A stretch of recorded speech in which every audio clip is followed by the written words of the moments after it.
Hey everyone, welcome to the Grief Informed podcast. I'm your host, Rachel Garcia, and this is a place where I bring you authentic conversations with people who are willing to share their journey through seasons of grief.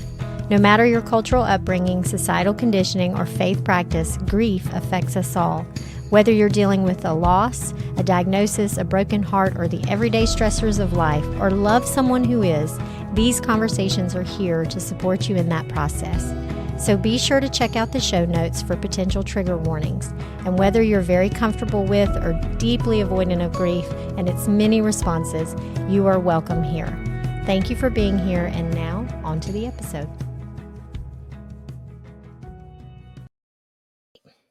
Hey everybody, welcome to the Grief Informed podcast. I'm your host, Rachel Garcia, and today I have with me Doug Daspit. Doug is a Board Certified Chaplain. Currently, he works full-time as a Police Chaplain and an Army Reserve Chaplain. He's also been a pastor, a church planner, as well as a hospital and hospice chaplain. He has been a chaplain for 12 years, and a side note that he is being promoted to Lieutenant Colonel with the Army. Congratulations. Welcome to the Grief Informed podcast, Doug. I am happy to be here. Rachel, it's great to have a conversation with you again after many years. After many years, we do have, I just said that date before we got on the call. Was it 97? 98 was around that time. Yes, we attended the same that college. time. Yes. And your beautiful wife, Crystal, was one of the best friends of my college roommate. Yeah. So it's a small, small world. Okay, Doug, tell us about, before we dive into the work that you do, can you tell us about your cultural upbringing and background? Yeah, definitely. Happy to be here. I am from New Orleans, born and raised in New Orleans. I was raised in, as many New Orleanians are, in a Roman Catholic family that wasn't very committed to religion. But things changed a bit when I was about 12 or 13. My parents got divorced, and that was a pretty, earth-shattering experience for my personal family. And I was the oldest kid, and I've learned how later on in life how that maybe impacted my ministry and what I do today. But born and raised in New Orleans, went away for college and seminary, and then came back to New Orleans. And I've been in New Orleans for, married in ministry for over 20 years. So I'm a New Orleanian through and through, and a big part of my kind of story in this journey with chaplaincy and ministry is of course being here in 2005 through Hurricane Katrina. So I'm sure we'll get into that, but that's a bit of my background. Absolutely. And then do you know your Enneagram? And I chuckle because you do. I do. You got some inside information. So I've been in ministry circles long enough to have taken about 45,000 personality tests. Uh-huh. And so when the Enneagram came out, I was like, I'm done. I'm not taking any more. I refuse. And my wife was all into it. So she talks about Enneagram numbers and stuff, and I refused to take the test. So she says I'm a 5. And I don't exactly know what that means. I have an idea because I've taken other tests, but she says I'm a 5, never been tested, but probably the test of your wife is probably more accurate than any. Sure. She's got the inside scoop. She knows. Yeah. Which the 5 is the investigator, which I sent over to you a little screenshot. You said it was life changing. It's already changed your life in the 2 hours that you've had that information. That's right. Now finally know who I am. Yes, but the 5 is fitting because I could say that of all the types that are do not type me, that's the 5. So you're kind of playing right into the stereotype, if I'm being honest. So it's totally fine. 5s are good to know. It makes so much sense. I love it. Okay, so being from New Orleans and having chaplaincy, how did you get there? How do you get to becoming a chaplain? Yeah, that's a great question. So I in high school, I had a call to ministry, and I was one of those people through college and seminary that felt firmly like I am devoted to the local church. That's what I want to do. I don't want to do parachurch ministry. I don't want to be a missionary. I just want to be a pastor. And that's what I did. I started doing pastoral ministry right out of seminary, went back to my home church, in fact, and was a youth pastor and an associate pastor. But I always had a desire to figure out how to do church ministry outside of the walls of the church. That was always a passion for me. And then Hurricane Katrina hit, and we were all over our community doing all kinds of stuff. And so that really reshaped my perspective on ministry, in that I was constantly looking for ways to engage my community. And so that is really the path that led me to chaplaincy. I wanted to find ways, as a pastor, was challenging my congregation to view their job as mission work, as a way that they're ambassadors for the gospel in their community. I was trying to figure out how I do that. And so I knew chaplaincy was a natural way to for someone with ministry experience to be out in the marketplace, be out in the community, and use those skills in a different way. And so that's what led me into chaplaincy. Once I got into it, I realized that it made a whole lot of sense for me in a lot of ways. And one of those ways is because I'm sure this is because I'm a 5 on the Enneagram. I'm sure. I mean, we'll make it connect. but my demeanor is I'm a calm presence. I'm someone who doesn't get really worked up, and I'm a relaxed, conversational kind of person, and I'm really curious and interested in hearing what people have to say, and I get excited about learning stuff. See, doesn't that, the investigator, that makes sense. It's all about Enneagram today. Yes.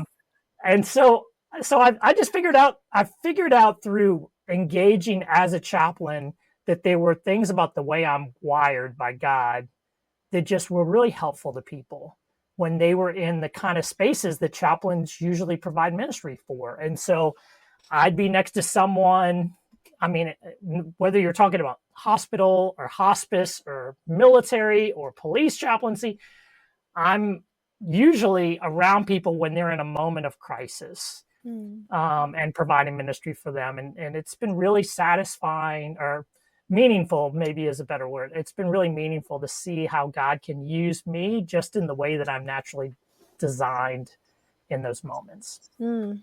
So you end up getting through that. You started a program. You joined the Army after Katrina, correct? Is that correct? Yes. Yeah. So I get through Katrina. I start church planting in an area of New Orleans. So I was pastoring in New Orleans, is on the Mississippi River, cuts right through New Orleans, right? About 80% of the city is on one side of the river, which we call the East Bank, which is really more like the North Bank, but we call it the East Bank. And then the other side is the West Bank, small sliver of New Orleans and a lot of, suburbs. I lived in that 20% of the city that was on the other side of the river. So my home did not flood, and the church that I was pastoring at did not flood. But the area I had grown up in was across the river. And so I had so many relational, organic connections with people, with schools, with parks, with all kinds of elements of the community that had flooded. And so I'm figuring out how to, as churches are calling us and saying, how can we help in New Orleans? We say, come stay in our building, and we'll find stuff for you to do. So I would go and find work in the community. So I guess I'm getting off track a little bit. So we church planted in that community. That led to church planting. So I helped start a church in the area of New Orleans that had completely flooded. Sold my house, bought another house in that community. And so in the midst of that church planting journey, because church planters don't really have enough money to pay their bills. Right. So in the midst of that, I was like, well, Army Reserve Chaplaincy is a way for me to supplement my income from a practical standpoint, to get like health insurance Right. through TRICARE, and to extend my ministry in a lot of ways. So that's really what led me into chaplaincy. And chaplaincy, you know, of course, the military gave me some specific training that was related to chaplaincy. But then once I really started looking at professional full-time chaplaincy, I did a clinical program called CPE, which is Clinical Pastoral Education. It was a 1-year residency, so I spent a year in a hospital, just being trained on how to respond as a chaplain to people in moments of crisis, and it was really transformative, because there was 7 of us that did it together, so it was like a cohort community kind of experience. We get really vulnerable with one another. You would start, you would take visits with patients, and you would transcript the entire visit. And as you transcripted what was said back and forth, you would also kind of have side notes of what you were thinking all through, like why you made certain decisions, why you asked certain questions. And we would go through these together, and it just like, it would allow us to really recognize how much, when we do ministry, our own stuff can get in the way, you know, if we're not self-aware. And so it was a really great program that really helped me just as a man and as a minister, and really set me up well to function in a more healthy, kind of spiritually, emotionally healthy way as a chaplain. Can you give me an example of that? Like what are some of the things that you recognize in that training of like that could get in the way of the work for working with someone else? Yeah. So as you can maybe imagine, if you are functioning as a hospital chaplain, you can be in moments where you're standing at a bedside, and the person who is sitting in the bed and is sick or dying somehow reminds you, maybe on a conscious or maybe on an unconscious level, of something in your own past. So I remember having a patient, a hospice patient, who was dying. She reminded me so much of my own grandmother, who had died not too long before this. And so I felt like, in some ways, emotionally, in those moments, it was like I was having conversations with my grandma that I loved and that I had just lost. And I think one of the things that CPE helped me to do was to just acknowledge that, like be more reflective on my visits with her, to be able to acknowledge that to myself, maybe even to some teammates who I trusted, who were encouraging and helpful to me. And then it could become, instead of something that might deter from my ministry, where I would make the whole conversation maybe about what I wanted or needed. Right. I could maybe harness those emotions in a good way to maybe help me to be more empathetic, to connect with her in maybe a different sort of way than I would otherwise. Yeah. So I have a question. I have like 14 in my head right now, but the one that pops out the most in the time that you've done this for 12 years, and you were a pastor. So you were familiar with grief and walking with people through grief. But these are people that they were part of your congregation. You had possibly some connection with them already. Shifting into chaplaincy, what did you learn, or how did grief show up in a new way, or understanding for you, changing that dynamic to strangers that you just walk up to and you're there for comfort? Yeah, that's a great question. So, I mean, I could go in a lot of different directions in how I answer the question, Yeah. but what I will say this: so a And chaplain, I do want to say I welcome rabbit trails. I'm fine with that. Rabbit trails are great. They're Okay. welcome here. Yeah. One of the unique roles about a chaplain is you are there short term, not long term. And I often, like, one of the images I think of when I was a kid, I shared, like, I remember when I was little, me and my brother and sister, we were all pretty close in age. We all slept in the same bedroom. I can't remember how old I was, but Mm. my little sister, I remember she would be scared to go to the bathroom in the middle of the night. You know, the boogie monster is going to get her or whatever. Yeah. So she would wake either me or my brother up and coax us into walking down the dark hallway to the bathroom with her, Mm. just to make sure she got to the bathroom. Right. And it just annoyed me to no end, that I thought it was silly, but I just remember her begging for this little walk me to the back to down the hall. Yeah. And I think of that image, like, a lot of ways that's kind of what a chaplain does. So Mm. I mean, I can think of just very recently, Mm-hmm. I was with someone who unexpectedly, total stranger, unexpectedly lost someone, who died younger than they should have, Mm. and this person was with them, and basically when they died. And so this person is in shock. Police are called in, and so the police recognize pretty quickly, hey, this person's in an emotional crisis, and they offer the chaplain. And so they call me. I come out there, and I just sit with her, and she's able to say things out loud. In fact, she said some things out loud and then said, it feels so good to say that out loud. Mm. Yeah. And just the nature of the situation, there were elements of the dynamic that she probably would not be able to share with very many people. Mm. But the fact that I was a chaplain, which meant I was there just to listen, whatever she said to me, and in the midst of police officers walking around, right? Yeah. Whatever she says to me is confidential. She can just say whatever and not have to worry.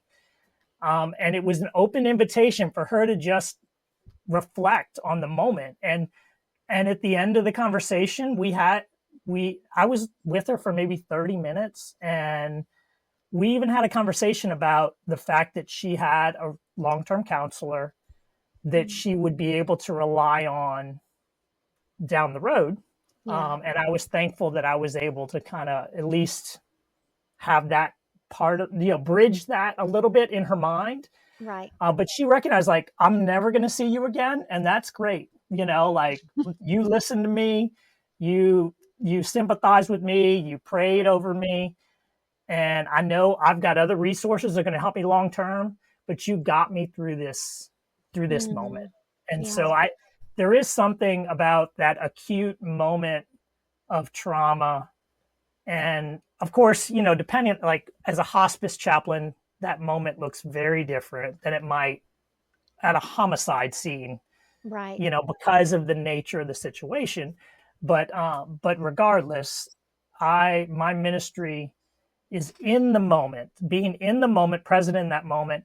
And in some ways I'm there to listen and to normalize what they're experiencing. But in other ways, I'm, from a spiritual perspective, I'm a reminder that God is present with them and God is Mm. with them in that moment. And it's amazing how many times I've seen God's presence reveal itself in a Mm. way that almost catches me off guard, but especially Mm. can catch the person off guard, when sometimes they might not really have a relationship with church, with faith, at least not an active, healthy one.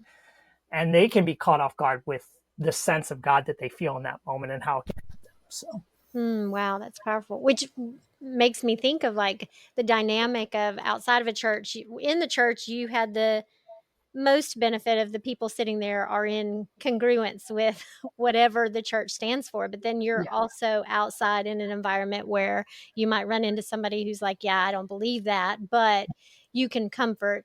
So, what have you seen in the way of of working as a chaplain as it relates to the way different cultures, whether it be the way somebody was raised, their background, their upbringing, or cultural experience, has shaped the way that they're approaching that very grief.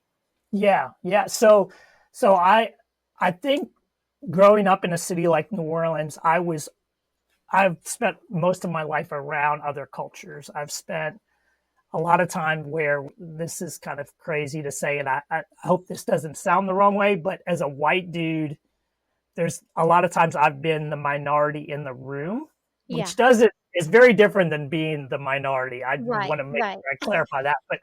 But I've been in a lot of situations where I've engaged people from other cultural backgrounds. And so I kind of took pride, especially as a New Orleanian, that I know what it's like I'm diverse. This is not the typical South. This is I understand other cultures and all that kind of stuff. But one thing and so there were things I would pick up really quickly about okay, this culture is going to grieve differently than this culture. This culture is the emotions are going to come out. They're going to just let it all out real quickly.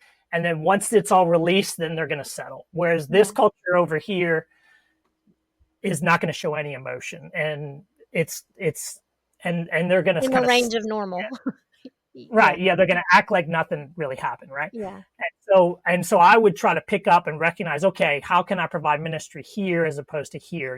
Maybe I read scripture, maybe I pray in a different cadence. I would take a lot of pride in doing that, and I still definitely discern and listen. But one thing I've learned over time is you can't ever make any assumptions. Like when you walk into a relationship, it doesn't matter if the person's black or white. It doesn't matter if they're from the city or from the country.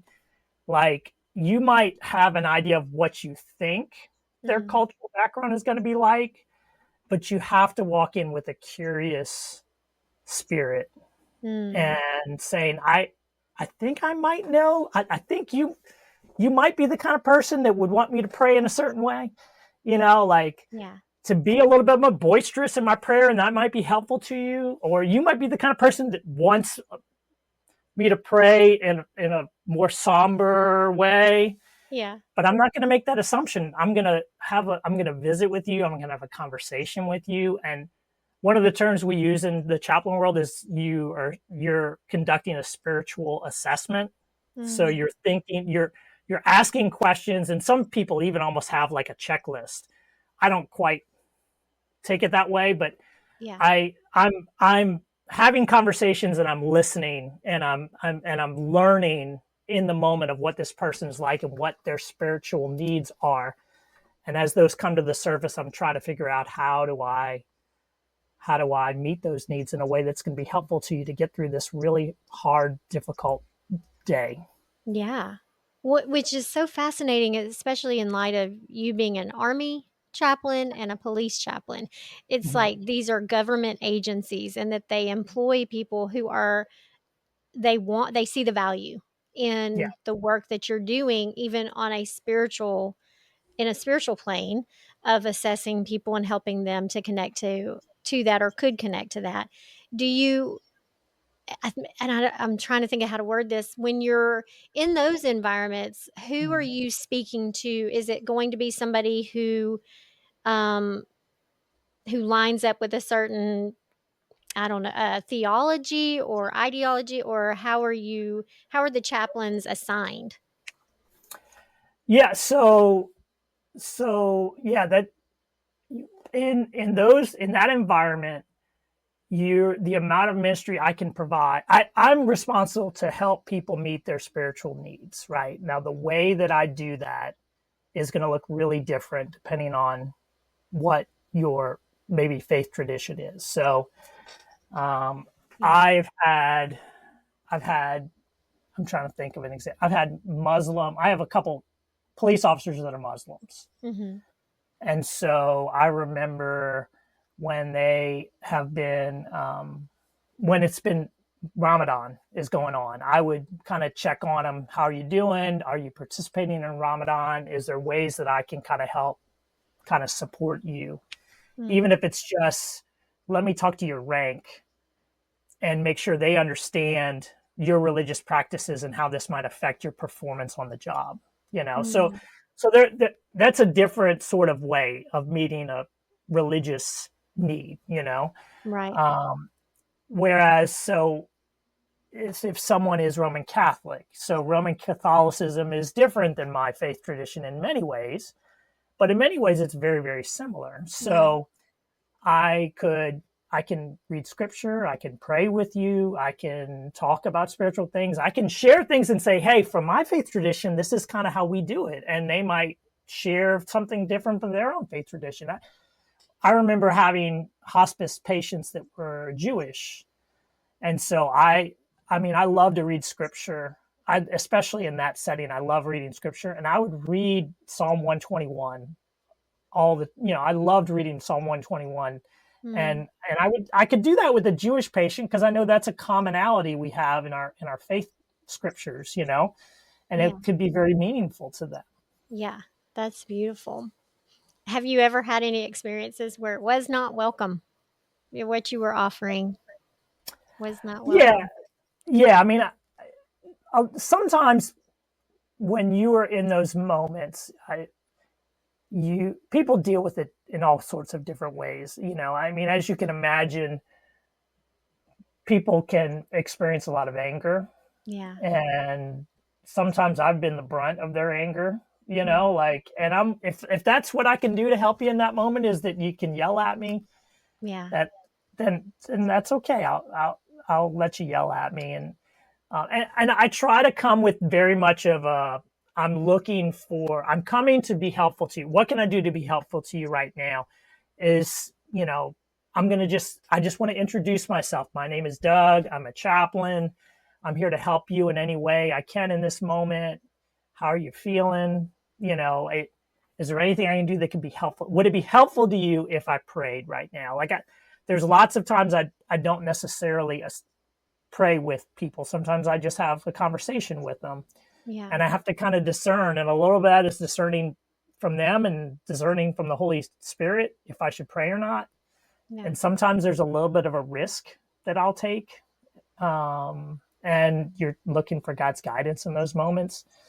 But yeah, no, I've definitely had times where I've been told, no, yeah. get out, get them bleep away from me. Yeah. Or they'll yell at me related to their emotions towards God in that moment, or they'll ask me those really hard questions, and sometimes if I'm able to have a conversation after that, I've talked about how the like Saint Augustine, he says that when we read the Psalms teach us how to pray with all of our emotions. And so there are Psalms where the psalmist, everything's wonderful, and the psalmist said, "Oh, I'm on the mountaintop, and I could sing of your love forever," and all this kind of stuff. So there's psalms like that, and then there's other psalms where David is in the cave and he's angry and he's confused and he doesn't, God, where are you, God? So God is okay with us asking the hard questions. God is okay with us showing anger in those moments, and confusion and fear, God's okay with that. And so if he can take it. Yeah. And so I've definitely seen people express those feelings in my presence, somewhat because of my presence. Yeah. And that's okay. Right. Well, and I think when people finally catch on to that, the vulnerability and authenticity that can show up there can be so incredibly powerful to be able to accept all of the experience that they're having. And you're facing people that, okay, so I'm not sure, where would you, I understand hospital chaplaincy, you would be showing up to a bedside of someone who is on the, like, they're close to the end. Is that fair to say? Okay, and hospice again the same thing. Mhm. Or I guess hospital you might have just doing rounds with patients and just seeing if they are up for that encouragement. What Mhm. happens in the Army setting and the police setting with your work? So in the Army setting, you're really just taking care of soldiers, like service members. You're not. It's not like you would go to war and spend time with, you know, people that live in the community where the war is happening. I mean, you might a little bit, but for the most part, your job is to spend time with soldiers. So you're part of a unit. You're going through the training with them. You're out in the woods in the tents with them, and you're experiencing everything they're experiencing kind of alongside of them. So in the police setting, it's a little different. It's almost like a mixture of the military role in that you're Mhm. taking care of police officers in a similar sort of way as they're going through the secondary trauma of having to respond. I've seen more combat trauma in police officers than I have in soldiers, to be honest. Wow. Yeah. Because, the amount of violence, the amount of it's pretty crazy out there. But so you're taking care of police officers, but then you're also taking care of just people who have just experienced, you know, mass horrific events. So, Yeah. and that could be everything. It could range from my brother just died unexpectedly. Maybe it's a drug overdose. Maybe it's a heart attack. Who knows? To my boyfriend just shot himself in front of me because he Wow. was mad at me and he killed himself like in front of me. Like I just showed up because my grandpa was walking across the street and got hit by a car. you Wow. know so I mean it can be the whole range of kind of different experiences. Wow. And so how, I mean, you're walking into it. It reminds me of um just doula work. Honestly, there's the Hmm. I mean, I worked as a doula for 10 years, but you're taking somebody that's pretty standard procedure that they're going through, or the process of labor, and every person handles it differently. There's so many dynamics, but it's pretty much you walking into somebody's shock. Like that's what it seems like. And then you go from that situation to kind of like you've got a process of how to be with them in that moment, and you're the first contact, and then hopefully Hmm. setting them up with resources, or if they making sure they have resources for further down the road. Right. What is your go-to strategy when you're facing shock?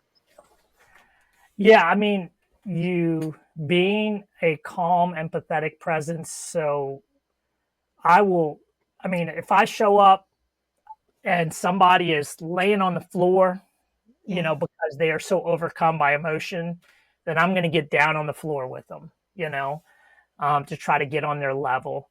Um, Mm, to and and so there's a mix of kind of being empathetic and mirroring on some level, mm, but there's also where your composure is almost a contrast in that you can be the calm, peaceful presence. I remember one time I was in the hospital. There was a gentleman who had had a heart attack. He's rushed into surgery to try to repair the damage to his heart. He had his wife and three young adults, like I think they range from maybe 19 to 25 years old, oh, are wow. in the waiting room, waiting to find out if he's going to survive the surgery. And these four women are just like emotions all over the place. They're pacing the room, they're yelling, they're screaming, they're crying, and I'm sitting calmly with them. Mhm. And I'm just sitting there calmly for 10 minutes, for 30 minutes, for an hour, and just having calm conversation. And Yeah. often I'm just sitting silently with them. And at one point, the oldest daughter turns to me and she goes, "How can you be so calm?" How can you be so calm? Oh, And and I in my mind I thought, and I might even, if I'm really honest, I might have even said it to some degree, but I think she caught what I meant. I said, yeah. "Well, it's not my dad, you Yeah. know, Yeah. like I you could." And I was giving her permission Yeah. to quote unquote overreact, like just let it all out. Be angry right now. Be you don't have to have it together emotionally right now. Let me be the one who can be the calm, peaceful person in this dynamic right now. So you don't have to be. Yeah. And I think that's so powerful as a picture of what, even as us that don't have a chaplaincy or have gone through that program, but wanting to be present for those that we love and wanting to be present for those that are going through hardship or trauma or just awful situations. And how I get that question all the time. Okay, what do I do? And I feel like a lot of people, it's like this hard to sit on your hands kind of thing. If you're used to feeling like you've always got to have the right thing to say, you've always got to know what to do rather than being and allowing other people to be. And I love that example that you are the it's like you're providing the container for them to just go, to be fully present, fully seen in whatever they're experiencing. And leads me to the thought of, okay, so you do all that, you hold all that. How are you then integrating back into your day-to-day life when you're used to being that for others? Like, what's the restorative work that you do for being able to continue to do that and not get burnout? Yeah, yeah. To some degree, there's probably a level of you you're kind of a visitor in these moments on some level. So some things maybe don't soak all the way in to Mm, me, like yeah. maybe they could. Maybe that's part of the reason I'm able to survive doing this job. Um, no, I you have to have intentionally planned spaces where you can get this stuff out. Mm, So one thing the chaplain as a profession is really good at is chaplain profession often creates those spaces. So for example, in my current role as a police chaplain, I get together with all the police chaplains. There's 5 of us total assigned to the New Orleans Police Department. We get together once a week, mm, and one of the one part of that meeting is let's create space for you to share the story, whatever stories you need to share of mm, what happened this week. So, and especially, one of us has been on call, which means they're most likely to have gotten those crazy stories. So I just got off call, for example. So for the past week, I had to be ready 24/7 to respond to anything in the city. During daytime hours, if something happens and another chaplain's working and it's their area of the city, I can just hand it off to them. But at night, it's just me. And so when we met earlier today, our my senior chaplain, he turned and said, "Doug, what was your week like? mm. What calls did you have? What do you need to talk about?"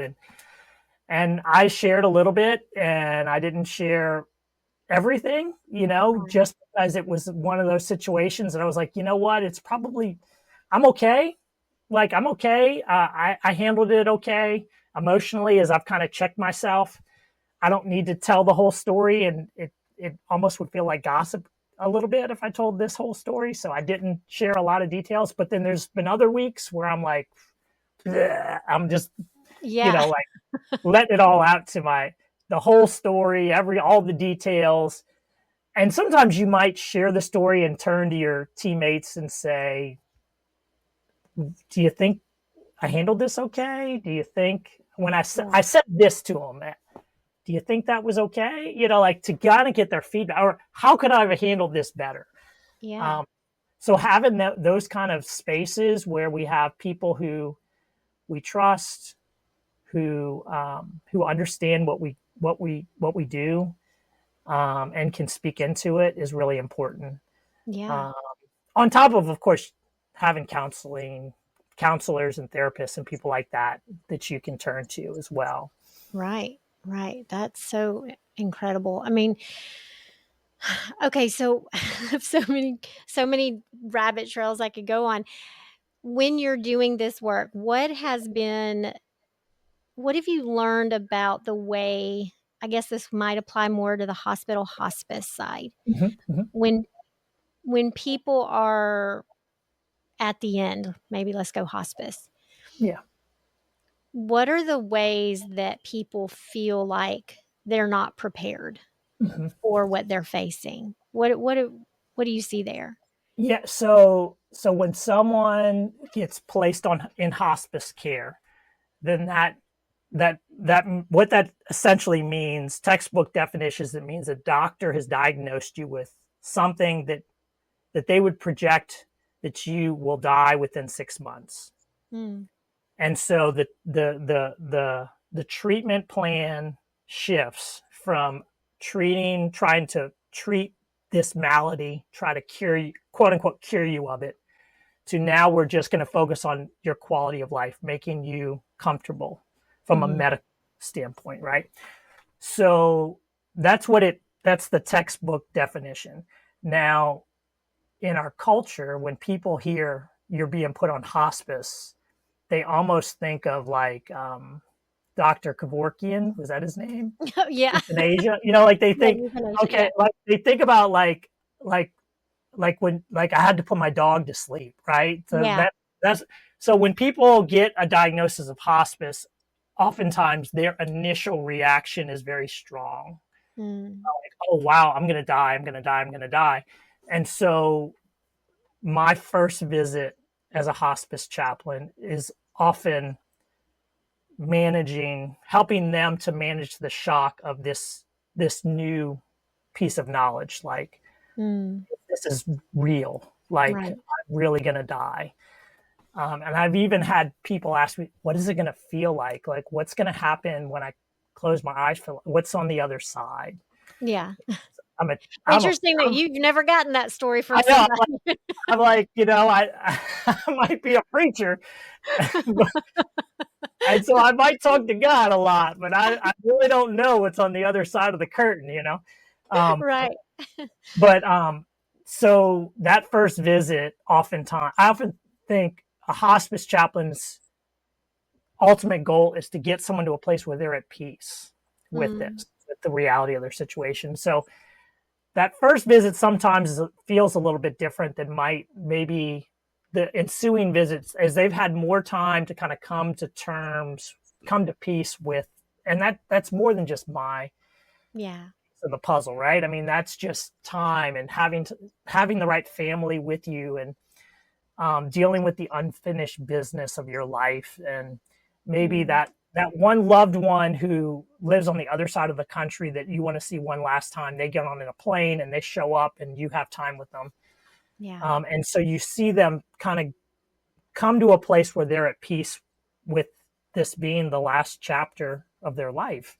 Yeah. And so then it's interesting when you visit with someone who's on the other side of that. So I've had people where the conversation's turned all the way to the other side, where they'd say, "Chaplain, why am I still here? Like, I'm Mm, ready now. Like, I'm just yeah. waiting." Like now they feel like they're just in a waiting room, just waiting for their number to get called because they're just totally They've ready. made peace oh, wow. Yeah, yeah, and of course I mean, there's no timetable on that. It could be hours, it could be Right. days, it could be months, Yeah.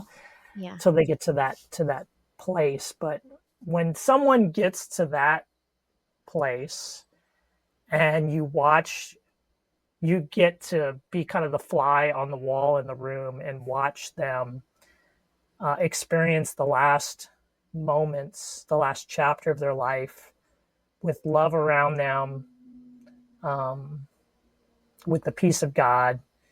Mm, It can be like an amazingly beautiful thing to see, and it feels a bit like sacred ground. Like I think about when yeah. Moses, finds the burning bush, and the scriptures tell us that he took off his shoes, and he was a shepherd, and he was up in the part of the mountain that he probably had tread on for years as a shepherd, right? But all of a sudden, it's sacred.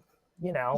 Common ground had become sacred ground, and you kind of can get that sense in those moments where you could be in somebody's living room, and there's a hospital bed there, and there's family all around, and all of a sudden, this living room where memories had been made has become sacred because someone's last moments are being spent here, surrounded by love. Yeah. That is powerful. And in the hospital setting, you're working with people who are maybe dealing with a diagnosis, or what does it look like when, as you're clearly there for the patient, but then you also have family Mhm. dynamics. What have you seen in the ways that family can show up, that they're handling the situation too? They're navigating their felt experience while Mhm. also needing to support. What have you learned about that setup? Yeah, I mean, I could go in lots of different directions. Maybe it's not good. Rachel, you and I Talk for we're going to 3 be all hours. over the place. Yeah.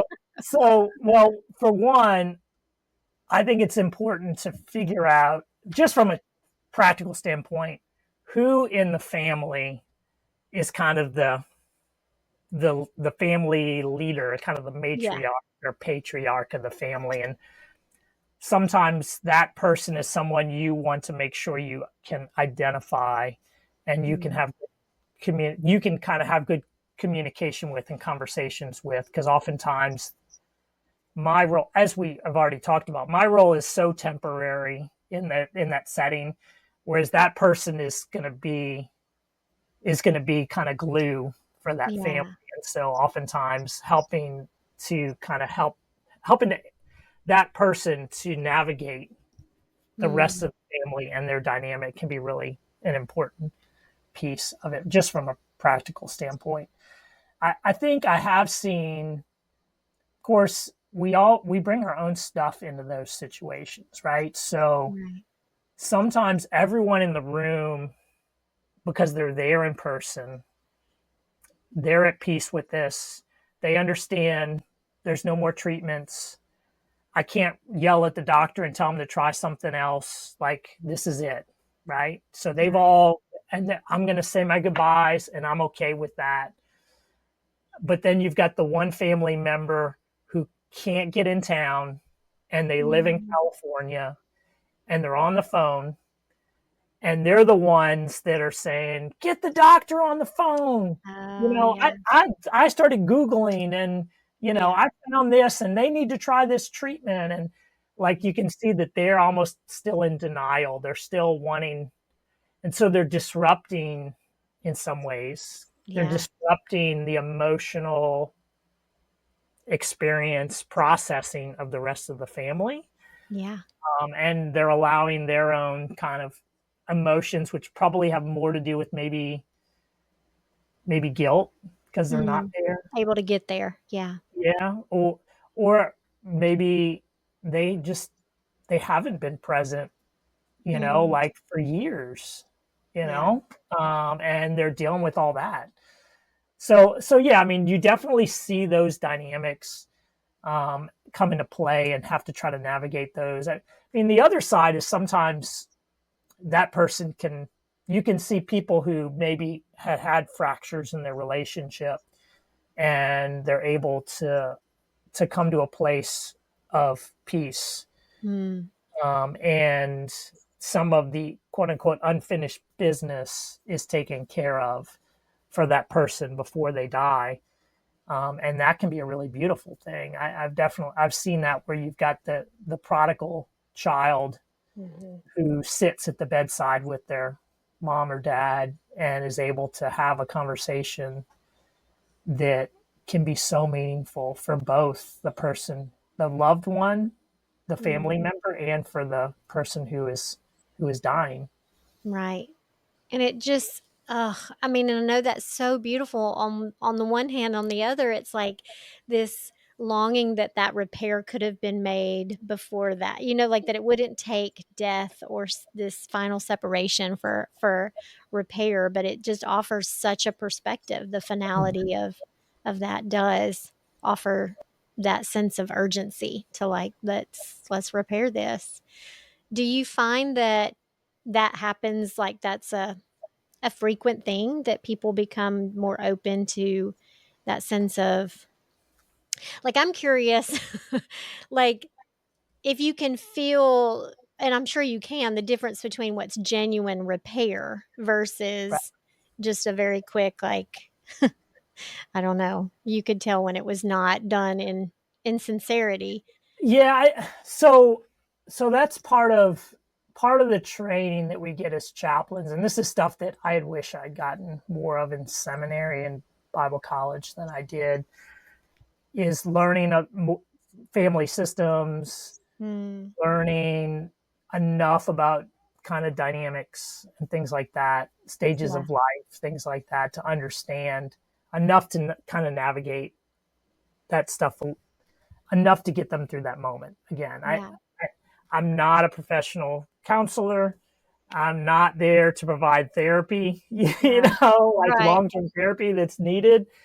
But if I can at least recognize enough of what dynamics are at play in the room and be able to kind of speak into it, and again, I mean, the beautiful thing about faith is faith means that we have a God of grace and mercy, and mm, if he reveals himself, the Spirit of God is present in that room and in that moment, yeah, then he God shows up in the midst of our brokenness. So yeah, I don't know if it's always a happy ending. I don't know if it's always the perfect repair or solution, mm, uh, but God can bring peace, and that's yeah, the best we can maybe ask for.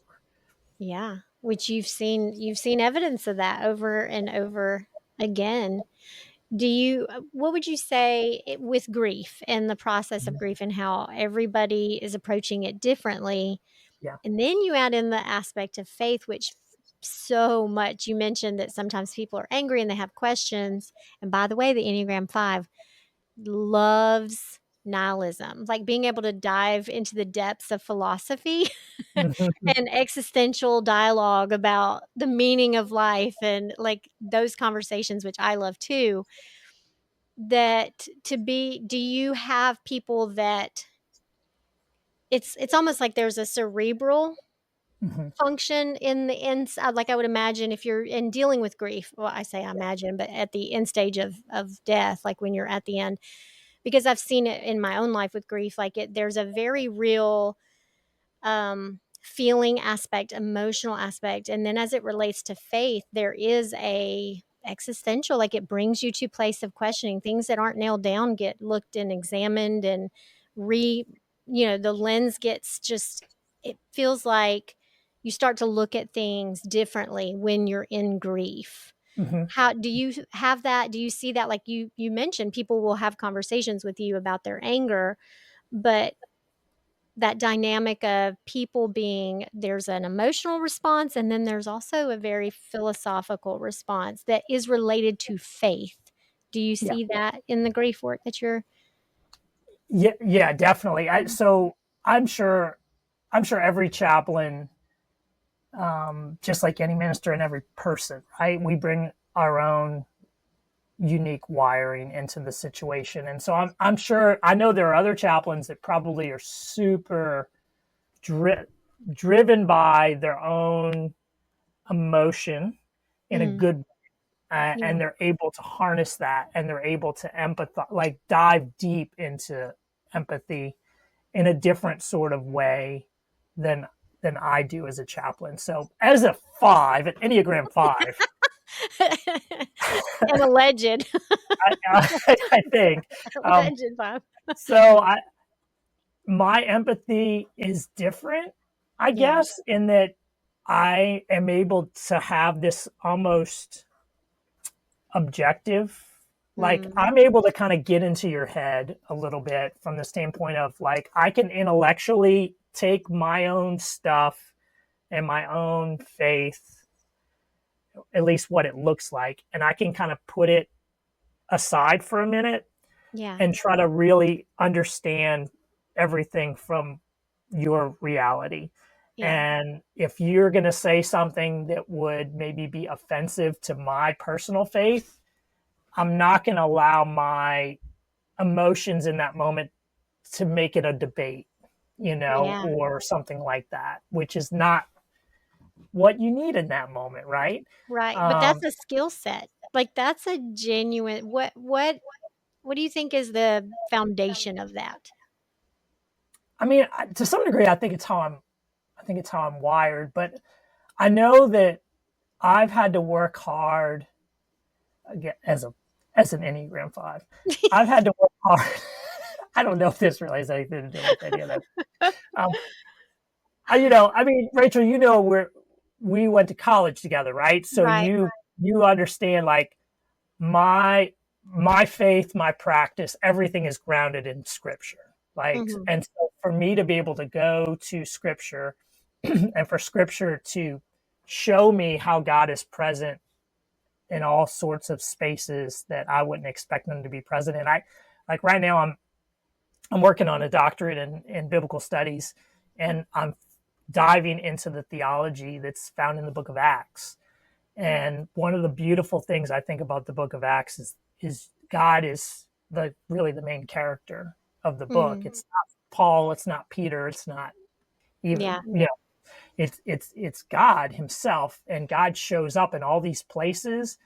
And so the early church walks into these communities. They might go to, like, when Paul goes to Athens, or Mm. when Philip ends up in front of the Ethiopian eunuch. Like, they're walking in front of these strangers, these people that have totally different cultures and beliefs than they do, and they find out that God's already at work in Yeah. those moments, right? Yeah. And so I think for me, from a theological kind of personal faith perspective, to believe firmly in my heart and in my mind, and grounded in my faith and in Scripture, that God is already at work in this room and in this space and in this dynamic, and I I want to be able to tap into that. And so Mm. I'm not trusting that I'm gonna be the one that has the right thing to say. I'm not trusting that I'm gonna somehow bring God into the In the room. room. Yeah. Like, Doug's here. The Chaplain's chaplain's here. here. It's okay. Now God has come in. God Yeah. has entered the chat. I mean, Yeah. I'm trusting that God is already at work. And so I guess in some ways that takes this responsibility off of my shoulders Mm. and frees me to just follow his lead. Yeah. Well, Um, that's so powerful. Your confidence, the foundation is the solid foundation you have in your own faith practice that allows you to go into a room without agenda, but with the your own practice allows you the perspective of God is bigger than you walking into the room. He's already there. What a powerful perspective. That just means you get to show up and be, and then it's revealed what's needed and you get to comfort in that way. That's beautiful. Do you find that there have been places your own faith has been tested in this work? well, yeah, definitely. I mean, there are moments. I know one of the things I've learned over time. One of the lessons I've tried and tried and tried to tell myself is, if the Spirit of God tells me to pray, as an example, then I Mhm. need to pray. And Okay. there's been times I've walked out of a visit and I thought, you know what? I knew I wanted to pray at the end, but I was scared to ask, and I thought maybe it would offend them, or Mm. so. I think that's probably there's been times when I, believing that God is taking the lead and I need to follow his lead. There's been times when I have left feeling a little disappointed in myself and unfulfilled thinking that I did not follow his lead like I should have, and that there Mm. was an opportunity for God's presence to maybe be revealed more clearly, Mm. and I missed it. Yeah. And very as a human, because like you said, the fear of, if you said the wrong thing or you offended in a situation, I could understand why that would feel like a you are constantly having to discern in a moment. Mhm. Yeah, so trusting that basically, if you feel the leading to pray, then you're going to act on it. Yeah, and I will say on the other hand, there's been times when I have felt totally inadequate. I felt like I'm not doing anything that's helping anybody. Like this person is completely out of control, and I cannot contain them, and they're all over the place, and I'm just sitting awkwardly next to them as they're losing it. And then at the end of the visit, the same person turns to me and says, "Chaplain, thank you so much. Hmm. You're the only one who was truly there for me, this entire time." And like you're kind of like, I don't know what I did. Yeah.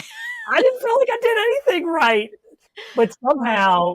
somehow the fact that you can walk into that space and be a reminder of God's presence, I think can connect with people in a way that transcends my mistakes.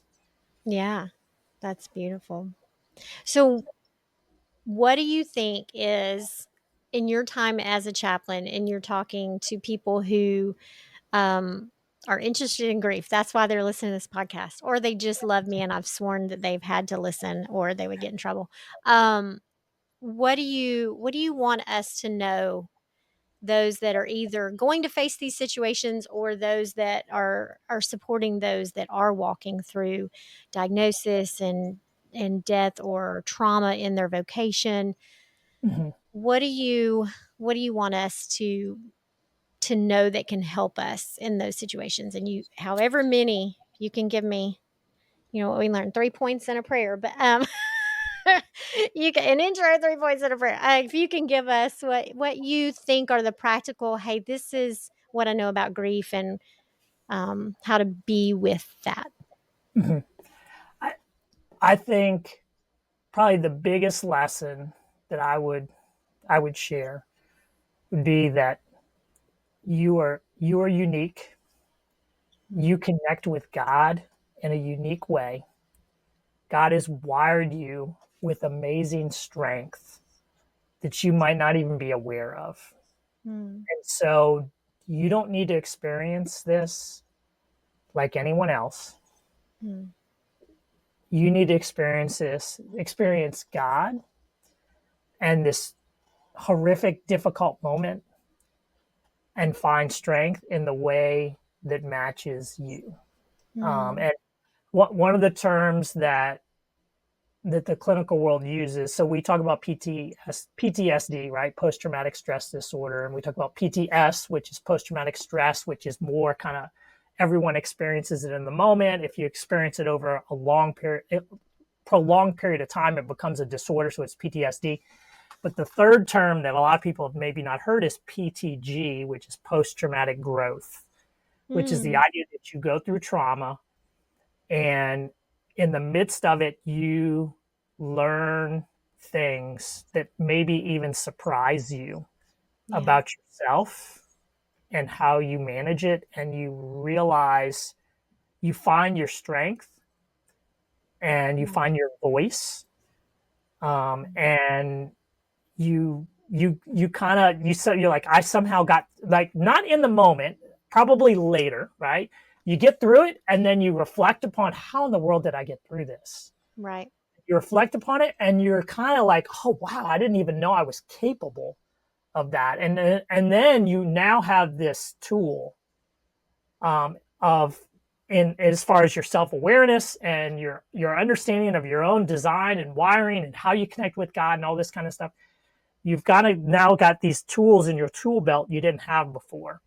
And so when you get to the next traumatic moment, because we're going to have another one, then you can turn and you have tools there that you didn't know were there before because you've grown through the midst of your trauma. So I would just say, I think my biggest piece of advice is just be curious about yourself, about your own design and wiring, and how the Holy Spirit is going to guide you and connect with you and help you get through difficulty.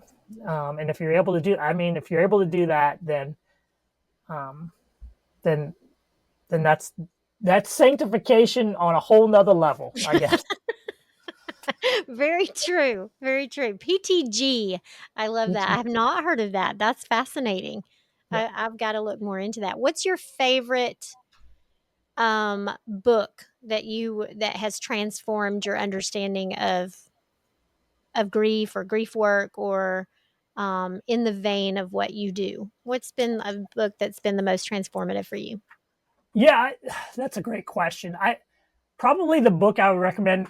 So Robert Wicks is a author that has written a lot on resilience, and there's a couple books that he's written that I would definitely recommend. Probably the one that's the most accessible is a book called Bounce. And he talks a lot about post-traumatic growth and resilience and understanding ourselves and our knowledge. He's a person of faith, but professionally, I believe he's like a psychiatrist or something like that. So I would definitely say Robert Wicks' work has been really helpful to me in understanding trauma and how to grow and thrive in the midst of that difficulty. Yeah. And when is that doctorate going to be done? Not for a while. Yeah. Like 3 months from now? Is that? I'm hoping this summer I'm working on my dissertation proposal. So like I kind of alluded to, I'm studying theology in the book of Acts, and particularly the moments in the book of Acts where people who aren't Jewish or Christian, who are some other faith, are come into the story, and how is God present in those moments. And so if you study all those passages, what can we learn about God's presence outside of our own faith? And so that's really what I'm trying to hold on to, because I don't think there's a lot of, we kind of have all our Bible theology stuff, and then we have the culture we live in where you're engaging all these people that believe differently than us. That's just the reality of America, Western culture. But we don't bridge those two very well. And so I'm trying to figure out how to help kind of maybe build more of a bridge. That's beautiful. So it'll be a while on the document. It's going to be a while. You're still figuring it out. I'll hopefully start writing my dissertation in the fall, and in 4 years or something like that. Oh, no. We'll see. Oh, it's exciting. Well, thank you for being here and giving us your incredible wisdom from learned experience. I think it's fascinating. I take away just the beauty of, as you said, you get to show up and just be and allow someone else to be. And I think that is such a powerful takeaway for those of us that aren't chaplains but want to be present for the people we love, that you don't have to be a chaplain to learn that skill set of being able to set aside your own agenda and be present with someone. I think that's powerful. But thank you so much for being here. You're welcome. All right. Anytime. Thanks everybody for listening, and I will see you the next time.